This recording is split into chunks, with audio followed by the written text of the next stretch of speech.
USAID विवाद थमने का नाम नहीं ले रहा है। ट्रंप के मोदी और भारत पर हमले से गुस्साए राहुल गांधी। राहुल गांधी ने अमेरिका और ट्रंप की लगाई क्लास। भारत और पीएम के समर्थन में बोले राहुल गांधी।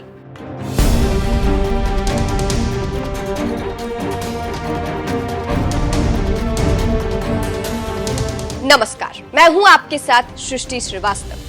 डूबते को तिनके का सहारा मिला, ये कहावत तो आपने सुनी ही होगी और इसी को चरितार्थ किया है राहुल गांधी ने, जो देश और अपने पीएम की बात आई तो दीवार बनकर खड़े हो गए। राहुल गांधी की हम बात करें उससे पहले क्या झगड़ा है उसकी बात कर लेते हैं। जी हां, अभी हाल ही में 2 दिवसीय दौरे पर नरेंद्र मोदी अमेरिका पहुंचे और भारत अमेरिका के बीच कई मुद्दों पर करार हुआ।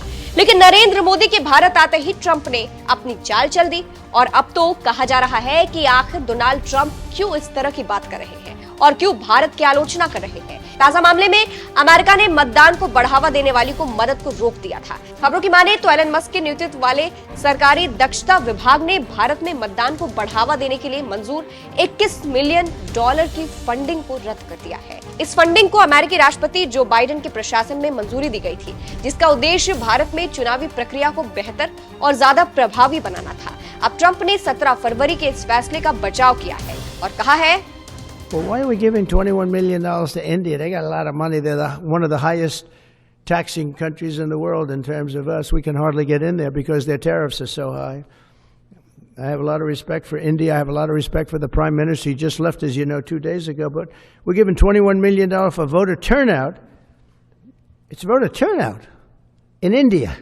What about like voter turnout here? We've done that, I guess. We did 500 million, didn't we? It's called the lockboxes. अब हम इसे हिंदी में बताते हैं कि डोनाल्ड ट्रंप ने क्या कहा।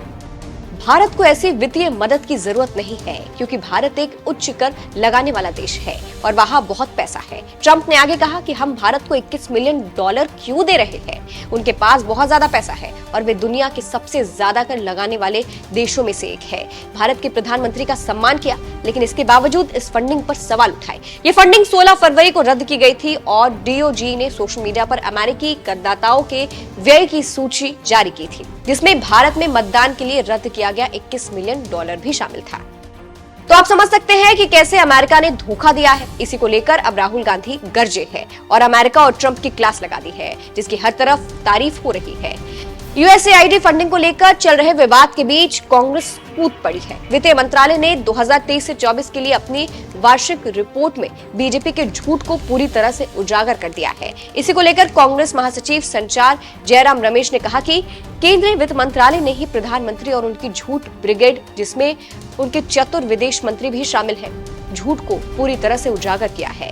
वित्त मंत्रालय की 2023 से 24 की सालाना रिपोर्ट में कहा गया है कि यूएसएआईडी वर्तमान में भारत सरकार के सहयोग से लगभग $750 मिलियन के संयुक्त बजट के साथ साथ परियोजनाओं को क्रियान्वित कर रहा है। ये सभी केंद्र सरकार के साथ और उसके माध्यम से है। मंत्रालय की रिपोर्ट में कहा गया है कि वित्त वर्ष 2023 से 24 के लिए 7 परियोजनाओं के तहत US agency for international development की तरफ से कुल $97 मिलियन लगभग 825 करोड़ रुपए का दायित्व बनाया गया है।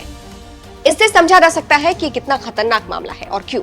10 मार्च से बजट सत्र का दूसरा भाग चलने वाला है। ऐसे में विपक्ष सरकार से जवाब मांगेगा और सरकार झूठ बोलना शुरू कर देगी। देखना होगा कि आगे ट्रंप मामले पर विपक्ष क्या करता है। लेकिन दोस्त, ट्रंप ने मोदी बीजेपी को कहीं का नहीं छोड़ा है और मोदी बुरी तरह घिर चुके हैं और निकलते नहीं बन रहे हैं। देखना होगा कि विश्व गुरु क्या करते हैं, क्योंकि ट्रंप ने अब तक का सबसे बड़ा धोखा दिया है। इस खबर पर आपकी क्या राय है, कमेंट करके जरूर बताइएगा। नमस्कार।